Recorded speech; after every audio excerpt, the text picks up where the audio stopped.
Thank you very much, dear Minister Weigel, dear Mr. Herman, dear Prime Minister, my dear colleague and friend Johan. We started together already 10 years ago, and we are working very closely ever since. Ladies and gentlemen, you don't know how honored and privileged I am that I can address you today, tonight, even at the time which for speakers is quite difficult, because if you have to speak after the main course, the speakers call it speaker's graveyard. That it's not that easy to keep the attention of your audience and to attract you to the ideas you would like to pass on. But I know that here in this highly prestigious and motivated audience, this would not be a problem. I really would like to appreciate Minister Theo Weigel. He was a legend, he's the legend, and I have to say that I see that he still has Europe in his heart, and he still has Europe on the radar screen. And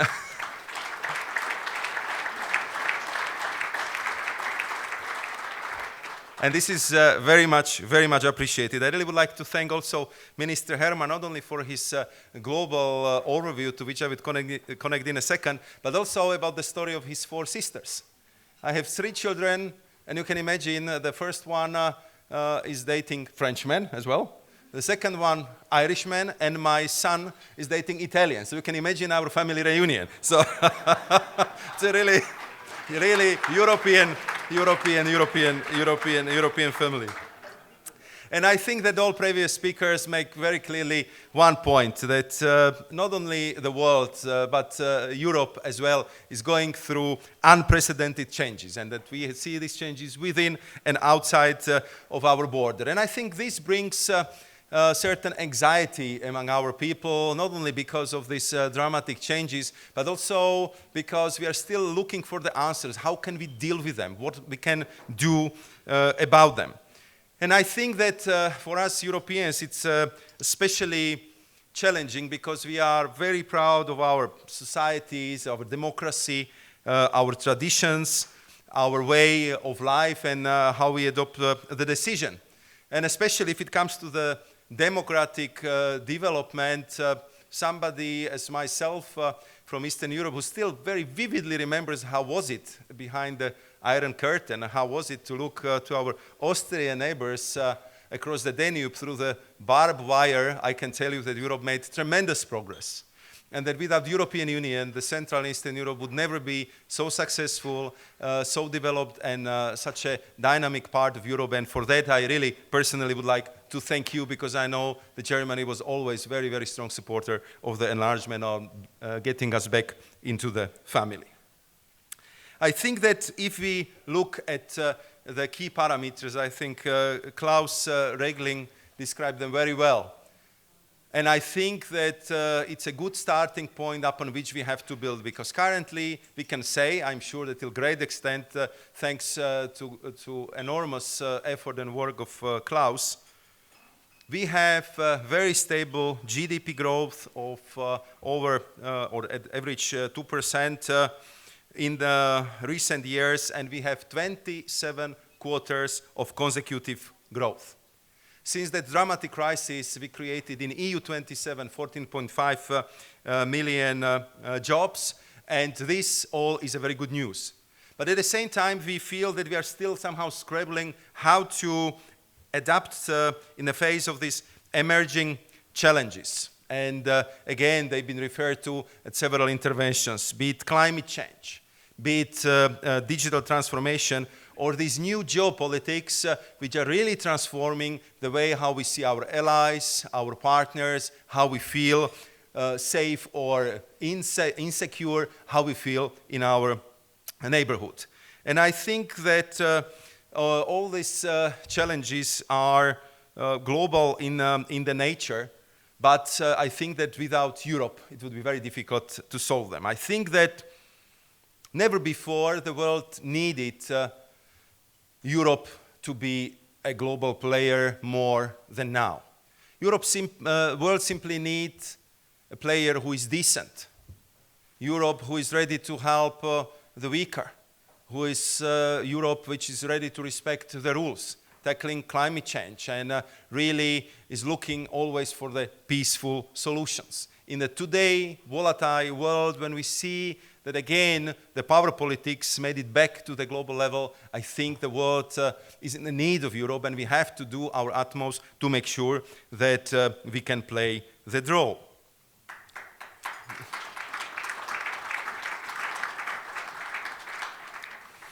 When I was thinking how to approach my foresight portfolio, what should be our long-term goal and how to make it politically relevant, I said that it should be actually very simple. I think we should have the ambition that as now, also in 2030 and later on, we should be one of the top 3 economies on this planet. That we shouldn't be sidelined, we should be there, because it's very important not only for our geopolitical positions, it's very important also from the point of view how competitive our economies would be and how we can, through that competitiveness of our economy, preserve and further develop our social model.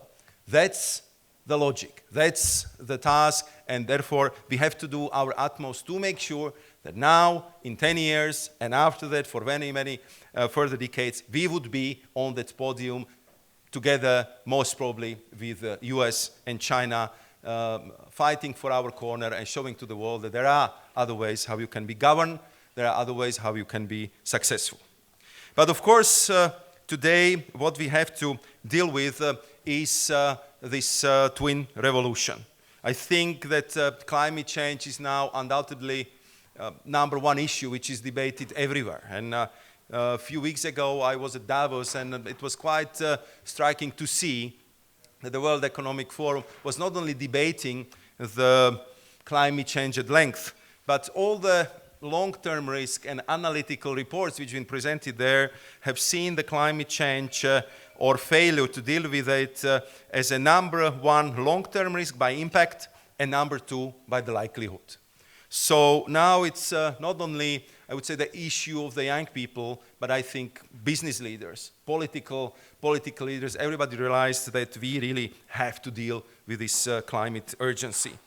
I can tell you a lot of dramatic examples which have been caused by the climate change over the last year, be it the number of cyclones in Indian Ocean, be it the fact that the United States had 12 months of the wettest weather ever, that we broke all the records in Europe if it comes to the temperature in August, and that the dramatic bushfires in Australia actually destroyed the forests of the size which is bigger than Belgium. Actually, it's twice as big as Belgium. And that effect which it has on biodiversity is actually reminding us the famous saying of a very good friend of mine, Professor Rifkin, who is telling us that we somehow do not realize that we are now in the sixth extinction of life process, but this time faster than any extinction process before. He says that by 2100, if we want to be more successful in tackling climate change, half of the planet species will not exist anymore. And this is the pace which is unprecedented, which is much faster, even comparing with the complete disappearance of dinosaurs 60 million years ago. So this is the dramatic proportion of the climate change we have to deal with, and therefore also very important actions are needed. How we would like to deal with this? At first, I think it's very important also to remind ourselves and also our interlocutors that there is very high cost of non-action. If we just simply would accept the things as they are and not act accordingly, already in a few years, we would see that more than 300 million EU citizens would be affected by the heat waves every year. It could lead to the death of 90,000 people per year, and it would also reduce the water availability, especially in South Europe, by more than 40%. What would be the cost of such a dramatic change? The agriculture, energy, and water supply sectors would face drought-related losses of nearly 50 billion euros a year, which is the same figure which would be the cost of the floods caused by river. And if it comes to the coastal flooding, this figure would be multiplied by 5. So we have very clear figures, very clear costs of non-action, and therefore I think now we have not only the philosophical, human, environmental argument, but also very strong fiscal arguments why we have to act. So how are we going to do that? European Union is ready to continue to be at the forefront of climate change policies, and we are ready to remain the champions of this effort, even though I always say that after the White House decision to leave the Paris Agreement coalition, it's very difficult. We have much more responsibility. We have to be much stronger in climate diplomacy, and it requires simply enormous effort. But we have already demonstrated that also in economic terms we actually could deliver, because if you look at the period between 1990 and 2018, we've been able to cut our emissions by 23% and at the same time to grow our economy by 61%. So we managed this decoupling to cut the emissions, grow our economy, and upon this we based our policies for the future. I was responsible for Energy Union until the last year, and very often we had also the discussions here in Germany, if we are not pushing too far, too fast, if it comes to renewables, if it comes to electromobility, if it comes to energy efficiency in our buildings. And with all that what we have done, as we did our calculation, we would reduce the greenhouse gas emission by 2050 only by 60%. And as we know, and all scientists agree, this is simply not enough, and we would not be able with this effort to respect our Paris commitments. And therefore, there is a need for even bolder action, and our new president, whom you know very well, Ursula von der Leyen, just picked the new Green Deal as a flagship project for the European Union, as a number one priority, and as an effort not only to look at it and to see it as an environmental policy, but to develop and transform it in the new growth policy. We already presented quite a few of our proposals, but I think the crucial one would be the new climate law, which we are going to adopt in March, where we want to enshrine in law that Europe will be the first major economy which would be climate neutral by 2050. And that means that we would have to increase our ambitions for 2030, where we would like to reduce the emissions by more than 50%. We are looking at the European Green Deal not only at the emissions cutting exercise, but we want to make sure that our whole society would be sustainable, that we would be able to produce more clean energy, that the circular economy will become a norm, and that we will be fighting for zero pollution in our cities and for the promotion of toxic-free environment. That we will be working on restoring our ecosystem, building a green agriculture, and working, as I had the chance to discuss with Mr. Zipse, on new ways how to deliver on a clean transport priority for the future. We are absolutely convinced that through this effort we can create new green jobs, we can increase competitiveness of our companies, we can boost innovation, and that for the first time all these elements will be covered by one package under the umbrella on the Green Deal. I'm sure that you would agree with me that Europe cannot save the planet alone. If we look at our percentage points, we are now somewhere between 8 to 9% of the global greenhouse gas emissions.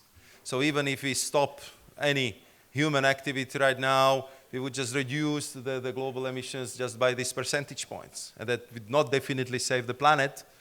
And it would just mean that the products which we manufacture here in Europe in a very environmental way would be produced somewhere else with much higher carbon footprint.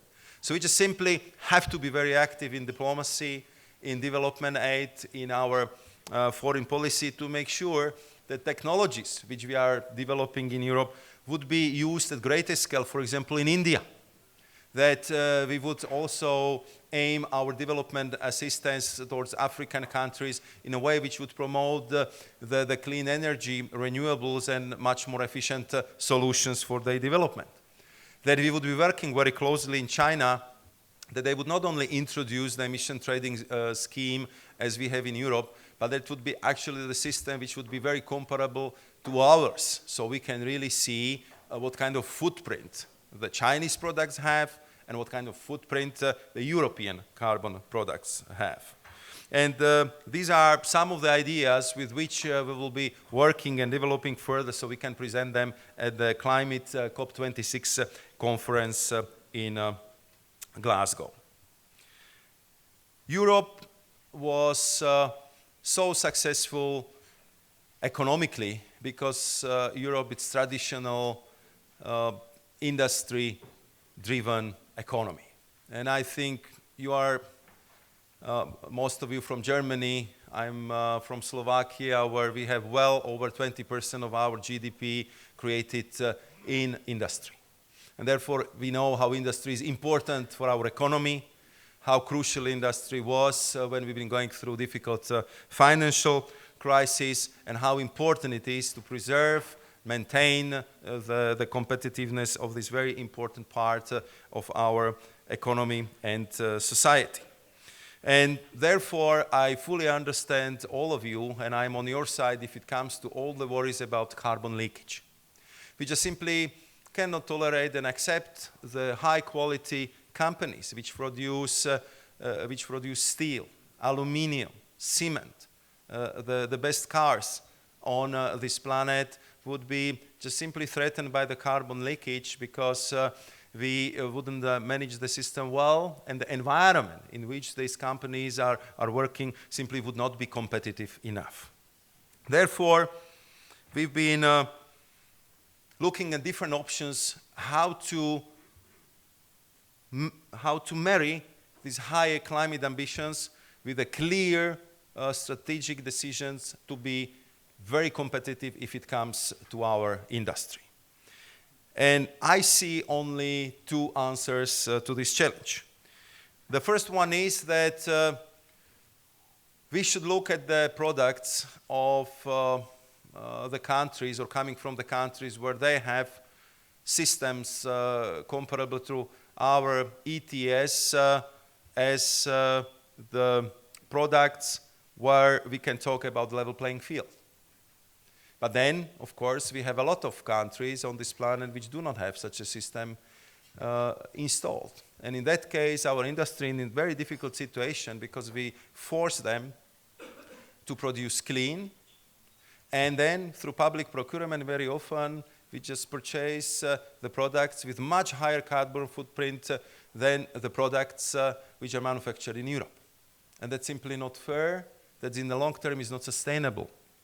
And therefore, we are looking into the ways how to level up these different conditions, and that is the motivation behind the proposal which our President Ursula von der Leyen made at several occasions, that in that case, if we will not be able to level up the system of counting the carbon footprint, we would have to consider introduction of carbon adjustment mechanism. I can assure you that we are fully aware that this would not be easy diplomatic negotiations, that it would be very intense discussions with the stakeholders, proper impact assessment, and everything which comes with it. We, of course, would like to avoid such a situation, but if that would not be possible, we also have to make sure that the cleanest industry in the world, which is here in Europe, will be properly protected and would compete on the global level at the fair conditions. I also would say that this is kind of global enforcement of the Paris Agreement.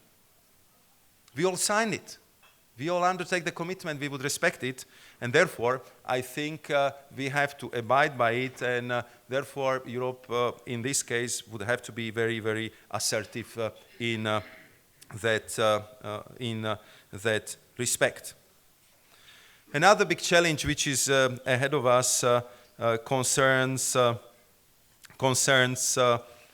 digitalization.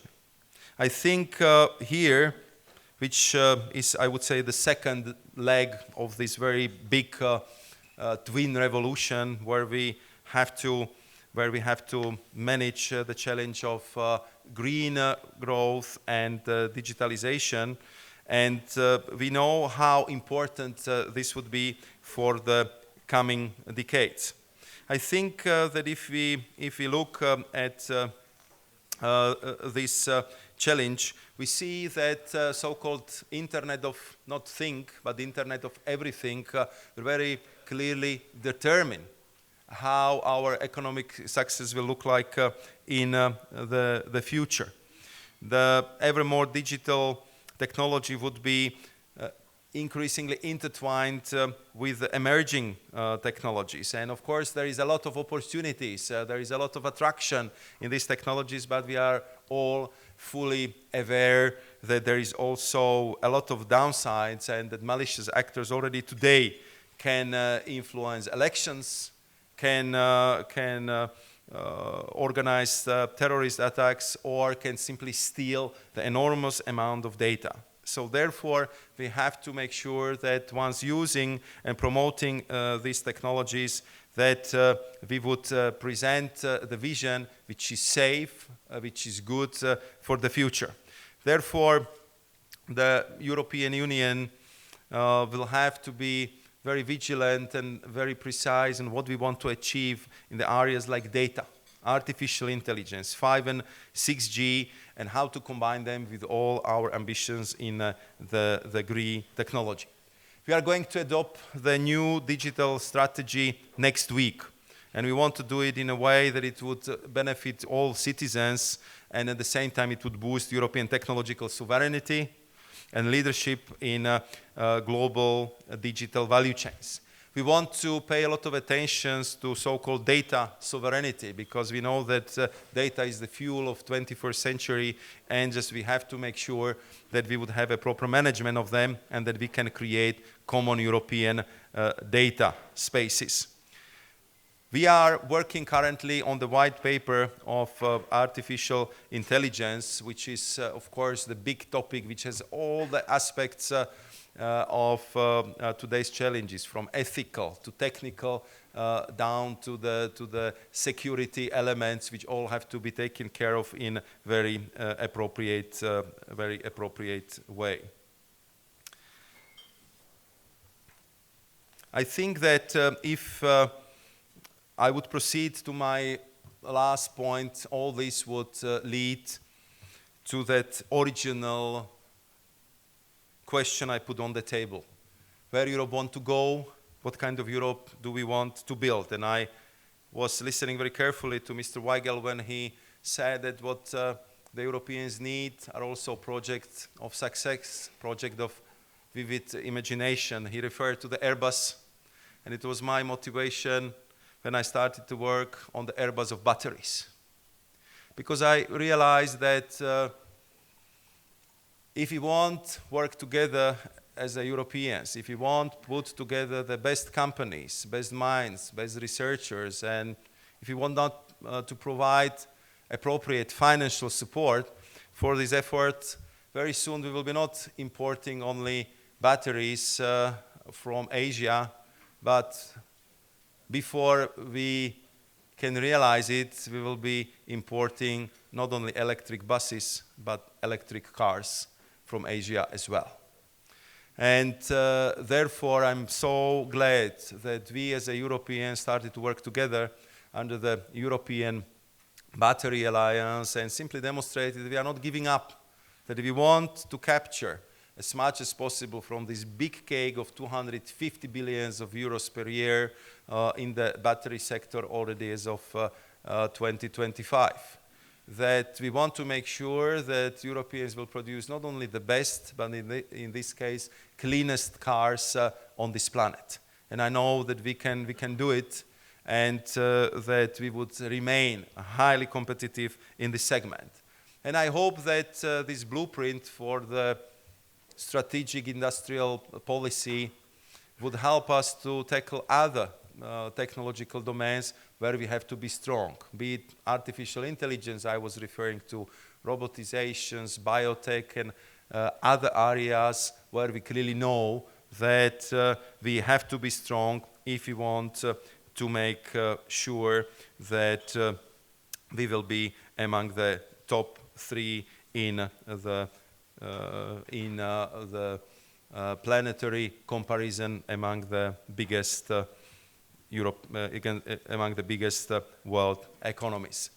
To conclude, I really would like to highlight again what was said at several occasions today, that Europeans